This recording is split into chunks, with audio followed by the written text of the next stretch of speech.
The Orange Zone, sponsored by Billy Whitaker Cars and Trucks. What's up? What's up? Welcome into the award-winning Orange Zone podcast. On today's episode, we are getting into all things Syracuse men's basketball and a look ahead to the ACC Tournament and what are the chances that we could see the Orange dancing in March Madness. I'm Tommy Sladek. We have Samantha Croston. We have SU's all-time leading scorer, Lawrence Poetry and Moten, and we have Rachel Culver on the producer mic. We're going to be getting into this loss to Clemson, and again, this look ahead to ACC Tournament, the season as a whole. Is it a win? Is it a success overall in Atri and Autry's first season? But I will say this, Sam Croston, she's back with us. We had some voice stuff. You had a Drake concert. You've been busy. I feel like I haven't been sitting in this seat for a decade. It feels like it's been a long time. We bonded super strong. Good. I'm happy that you guys had some bro time. And I'm happy to be back. Drake concert was awesome, but I will say it was actually Drake and J. Cole, kind of a combined situation at that concert. J. Cole was actually better. My opinion. Yeah. He was better live. He really was. I believe that. I love seeing that dude live. And this guy over here, we got a story for you. He told me a little bit about it, but you need to tell Sam about just the whole backstory. And your car's in the shop, so that's where this thing goes. Yes. Car's in the shop right now getting worked on. And I caught an Uber over here, Sam. And when I got in the car, just so happened a guy named Phil. Hello, Phil. I appreciate the ride up to James Street, Channel 3 News. And he had something for me, Sam. He gave me this, which he's been holding for me since 1995. It's a photo that he had a female that he knows draw of me, and he wanted to give this to me. He said he's been trying to catch me at different functions but never got a chance, and just so happened he was my driver today. Are you kidding me? Yeah. Well, do me a favor. Yeah, turn it around. So if you're listening, folks, so I'll describe it to you up a little bit higher if you don't mind, Lawrence. So this is a framed photo of Moten back in his SU days. It's kind of that stencil black and white. You have Otto on there. You have SU. You have the old school dome, and you also have the football. Yes. And this was in this man's car for 30 years, just saying, was waiting for the opportunity. He ends up being the Uber driver. If we get a shot of Sam's face, Sam's trying to soak this in right now. That's the weirdest story I ever heard. How did he even, when you got in the car, was he just, like, knew you right away? Oh my God. I knew, are you Lawrence Moten? I'm like, yeah, it's me. Thank you very much, Phil. I appreciate it. I truly do. Is that Phil calling? It might be Phil calling. But Phil, this will go in the man cave, like I told you. There we go. Shout out, Phil. In my basement, and I truly appreciate the love, man. Thanks. Wow, Phil. Very impressive, very weird. Totally and everything happens for a reason moment. Completely. Yes. I just can't get over the fact that it was gift wrapped. It was like in a bag. It was ready to go. Yes, it was. Some weird things that happened this past week, Even I was telling Tommy I was at the last home game. This is great, guys. This is great listeners. Syracuse. We won, and it was a blessing, but I met a female named Sarah, and she actually introduced herself and told me she used to prank call me. She knew my South Campus extension. Are you kidding me? I'm dead serious. I was shocked that she even approached me and actually told me that. Right. I give her a lot of credit for that. Yeah, but we made it a joke. At that time, it was kind of strange but funny because we talking about 20 years ago, 25 years ago. But hey, what a week. Yeah, I need just a moment to just kind of digest that. Yeah, you're trying to. You're doing your best. I know it's like one of those things where that's like such a nice thing, but it's just like, how was that even to have that in your car and to have it gift wrapped? Yeah.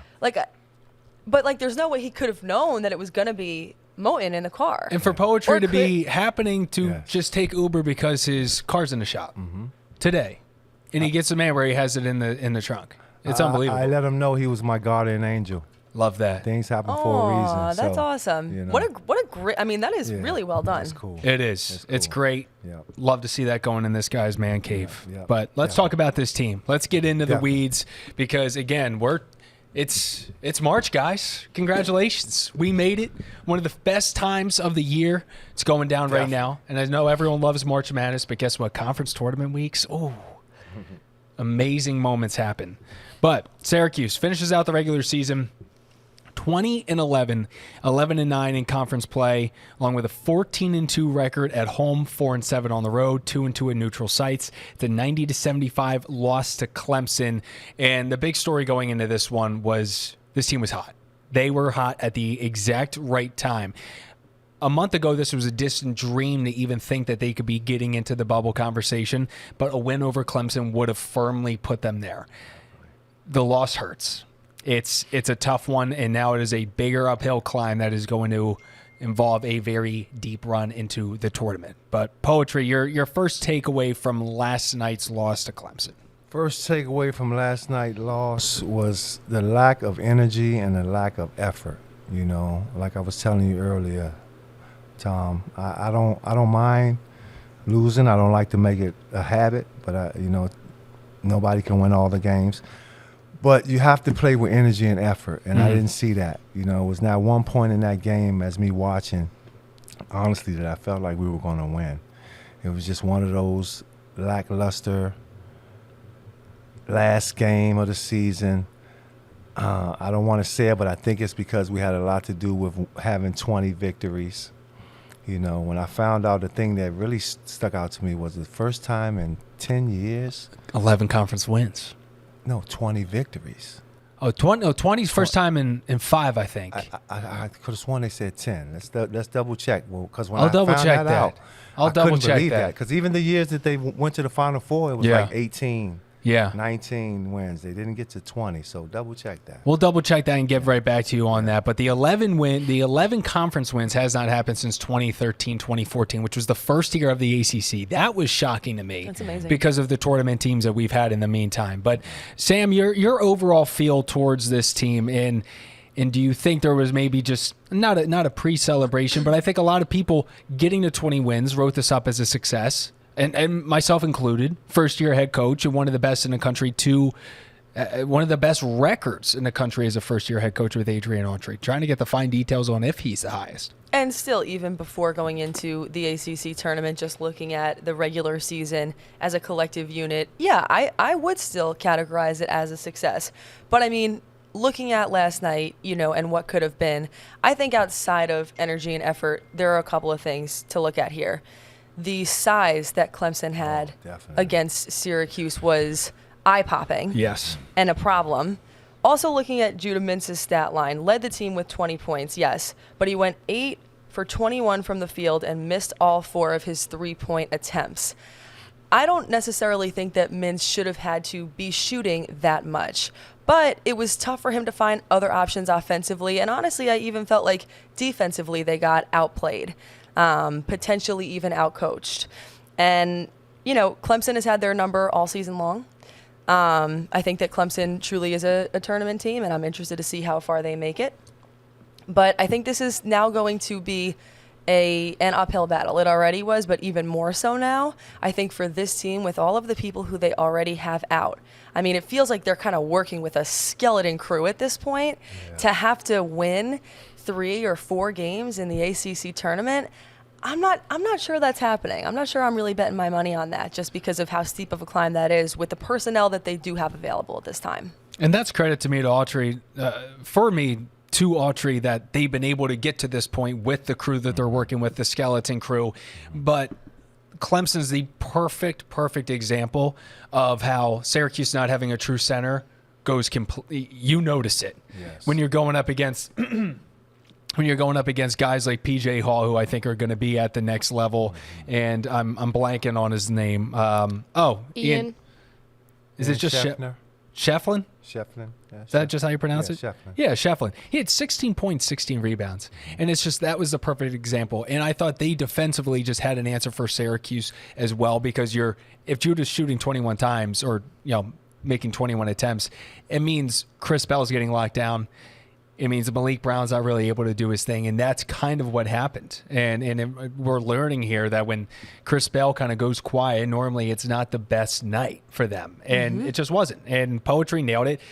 It never felt like they were in it. I mean, they were down 2 at one point. There was that mini run in the first half, but it just when they were making their twos, Clemson was making their threes, and then boom, out of nowhere, it's just that 10-point game really, it felt like the whole time down there. You know who they needed last night? Jesse Edwards? Yep. That's exactly who I was going to say. We need him all year. Yeah, they could have used him, and Absolutely. It was a good run. And Absolutely.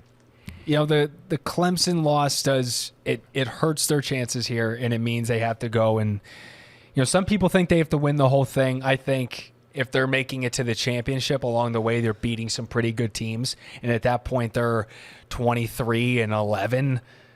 It's pretty darn good. I like to think that's going to be the ticket if we want to just get into that right now. I think it's championship game. Absolutely. If we win 3 games, Tommy, in this ACC tournament, we should be in. Yeah. With 23 Some wins, might even say 2. I think to be safe, it's 3. But again, to get to that point means you're playing dogs. Yes.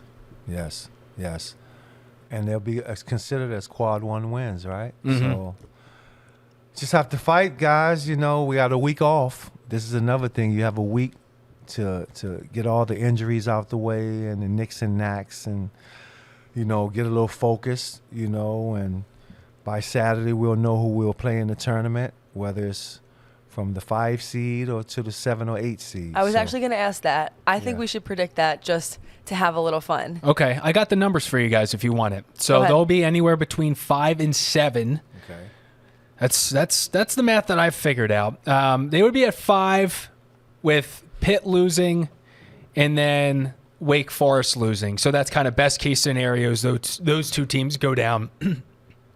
Wake lost to Georgia Tech last night, by the way. What is up with Georgia Tech? Yeah. They beat all the good teams, lose to the bad teams. It's amazing. And then they move down a spot with kind of like one happening, one not happening. So it's like if both teams win, they'll go down to 7. If one team loses and another wins, they'll kind of be at 6. But ultimately, they're playing on Wednesday. So we do know that for fact. I'm really trying to think in my head. I'm feeling like 6 or 7. That's what's popping out to me. 6 or 7? Yeah, I think 6 or 7. I think that's the most likely. Yeah, I'm with you the same way. Let's go with even. Just 6. Let's say 6. You're going with 6. I'm going to go with 6. Yeah, I know. I can't say 6 or 7. So if you're saying 6, I'll say 7. Yeah. I know who Rachel doesn't want them to play, and she would prefer this number to be whatever avoids Clemson kind of in that tournament. I just blew the answer there, but you don't want them playing Clemson, and I get it. Yeah. No, I feel like it's when you look at the ACC and you look at kind of all of the makeups of these teams. I mean, their dominance is in their front court. Mm-hmm. Clemson's dominance is in our front court, and that's exactly where our weakness is. Yesterday, I was worried about rebounding going in. Rebounding wasn't what lost this game. It wasn't. It was relatively evenly matched. Yeah, they were fine. And which is interesting. It was just, I don't know, defense, whatever you want to call it, but they got whatever they wanted. And we saw it against UNC. Like, they stepped up to the occasion when they played UNC, and you have Armando Bacot, you have that presence in the front court, but one is a lot different than 2. And when you have 2 guys down there making their dominance known, I think it's they have the formula to beat Syracuse a lot. Absolutely. And I think another thing that has a lot to do with it is veteran leadership. Mm-hmm. They have a lot of some strong seniors. That P.J. Hall, he's a pro. Mm-hmm. There's no doubt in my mind he'll be playing on the next level. Scheffner's bruiser does his job. They have great guard play with, of course, Joe and the other point guard, Hunter, I want to say his name is, who's been there. Nailed it. We're talking about seniors who've been there for quite some time. So I'm with you. I don't want to see Clemson either. So Clemson realistically is going to probably get the 4 at this point, right, Rachel? Yeah, I think it's around there. So if they end up with the 5, that's who they would end up facing if they do win their second round game. So you don't want that higher seed. You kind of almost lean towards the 6 or 7. End of the day, if you go 6, you're likely doing Virginia, who Syracuse has not played great against largely for the past few years. Virginia and if just you wants to slow you down, and that's not right. But I've also seen their home. Yeah, but exactly. But I've also, you're not in Charlottesville, but I've also seen this Virginia team has had some really bad games recently, to where it's all of a sudden is like, where the bracketology people are like, whoa. Right. If they go to 7, it's going to be Duke. I think. I don't believe there's any movement between UNC and Duke at this point. But regardless, you're playing someone good in that quarterfinal game. But it is crazy to say I think I would rather them be Duke or Virginia than Clemson, just because you know that the matchup is a nightmare. Yes. I have a question for the group. Okay. If they don't make the NCAA tournament, do you think that they should play in the NIT? Absolutely. Yeah. Yes. Yeah. Yes. Absolutely. I was listening to some podcasts across the media sphere, and you do hear some people saying that it's not worth it. So I was just curious to hear what everybody thought. I hate that take. I also do really think that's hate that interesting. take. Why do you hate that take? Because it gives me the vibes that, like, when teams do that, when they pass up on any postseason opportunity, it almost comes across as like they see themselves as better than that. And whether or not this team is better than the NIT and does deserve to be in the NCAA tournament, like, that's not what the cards dealt you. And to refuse what the cards dealt you and just, like, diminish another tournament that, while not the best tournament, gives you more experience, gives you more time to play, gives, like, all of these, gives you a way to put a ending on your season. I think to refuse that is ill-toned, if you will. Yeah. How about you, Poetry? It's called being spoiled. Yes. It's called being spoiled. And, you know, if you truly get an opportunity to keep playing, you know, I know it's the NIT, but, you know, only a select few get selected in the NIT. And we talking about all these colleges all over the country. You know, there's a lot of schools.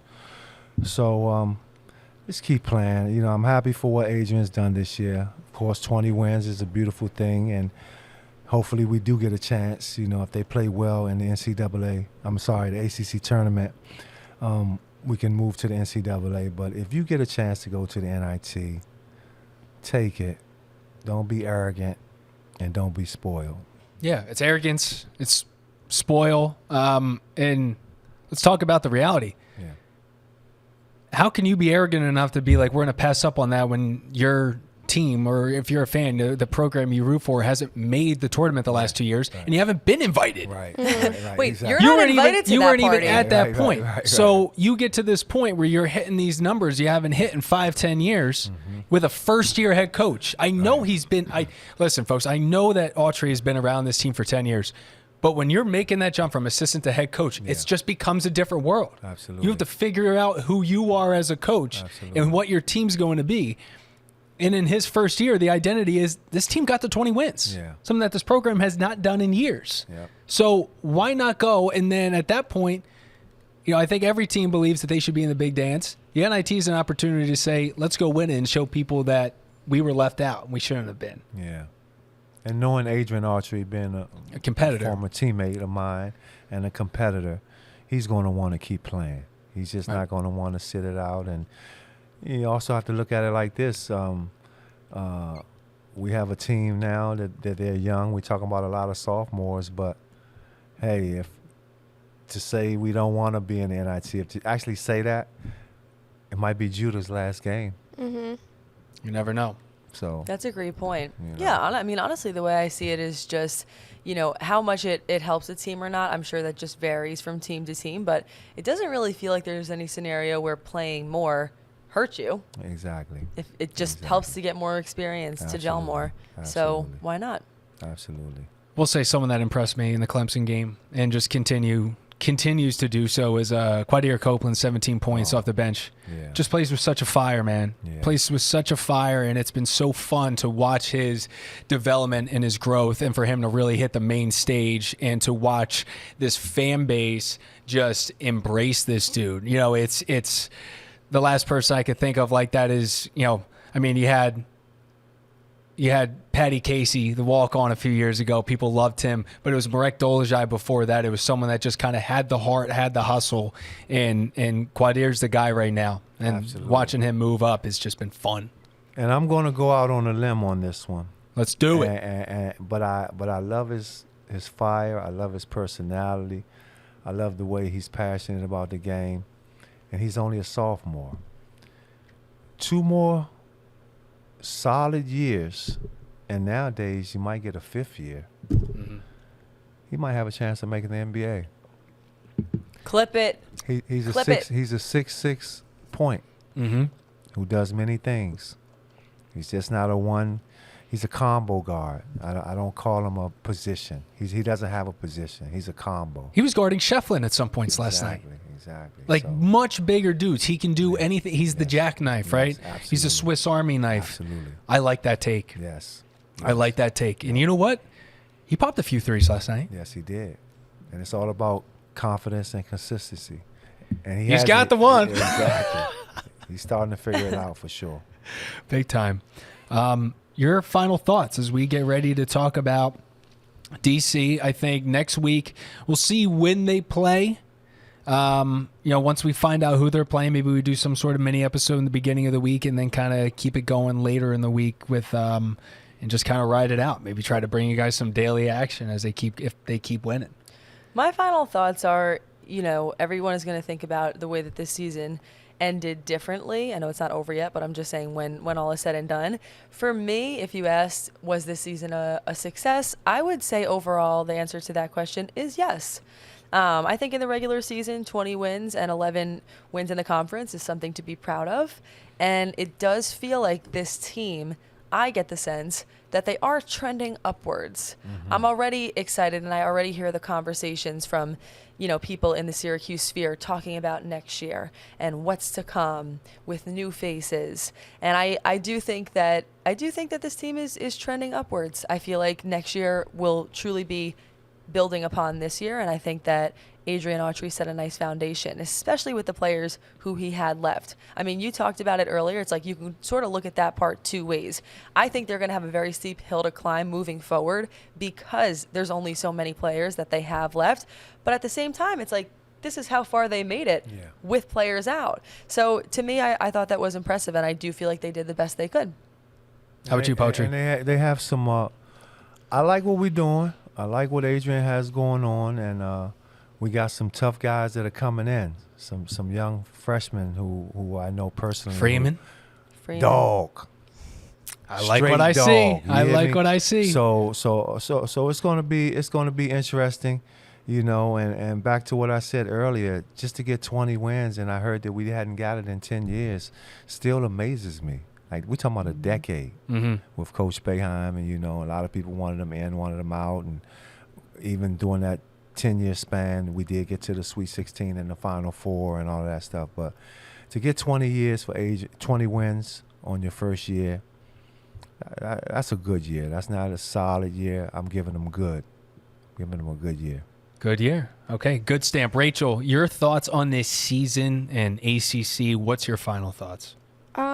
I would sum it up to trending in the right direction. I think everything is going according to plan. And although that plan might not end with a NCAA bid the first year, I think in years to come we'll see lots of them. And how about ACC? Is there a chance for this team to do the run? I would say it would take 3. I would agree with that. I think the run in and of itself, it depends on what team we get. Like we've seen teams that can do it. We've seen this team show the capability to do it. I don't know. It's tough. Yeah. I'm gonna lean no. I'm not overly optimistic. I think if Chris Bell gets hot, I think if the threes start falling, I think they can beat anyone in the conference. It's how they beat UNC. So, hey, you go and shoot 60, 65%, there's always going to be a chance. I got the numbers for you guys. They did hit 20 wins in 2018, 2019. Okay. 2017, that was when they had the 23 win, and they went to the Sweet 16. But the 11 conference wins has been 10 years, bro. 10 years, wow. And here's a little celebration, guys. For the first time in 4 years, Syracuse is not going to be in the 8 and 9 seed game. Wow. How about that? What a blessing. No noon game on Wednesday, no having to play the 1 seed. What a blessing, man. Yes. What a blessing. And if you want to talk about success, this team was projected to finish 10th. Automatically up from there. Exceeded expectations. Yep. All right, folks. That's it. Tommy Sladek, Samantha Croston, the legend Lawrence Moten, Rachel Culver. We're out of here. We'll be back next week. Whatever format that is, we're going to be bringing as much content as possible. Thanks for joining us. Peace.